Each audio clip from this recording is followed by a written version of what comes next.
It tells us that the demand for Sally's seashells is Q equals 270p to the negative 3 times the ln of A, where A is the expenditure on advertising. It tells us that Sally's constant marginal cost is $2, and then it asks what level of advertising maxes profit.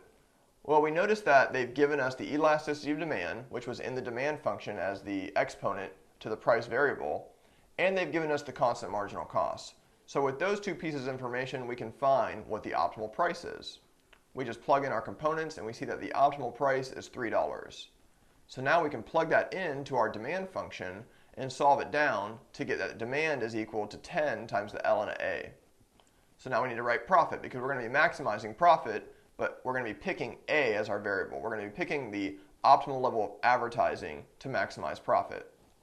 So profit will be 3 minus 2, which is price minus marginal cost, all times quantity, minus the expenditure on advertising, which is A. Make sure that you always include that minus A at the end because that's a very common mistake. So we have to account for the actual expenditure on advertising. Well, the 3 minus 2 just becomes 1, and when we take this derivative, we get that whole first part is just 10 over A because it's just 10 times the ln of A, and the derivative of that with respect to A is just 10 over A, minus 1 because the derivative of negative A is just minus 1. We can set this equal to 0 and solve, and we find that the optimal level of advertising in this case is $10.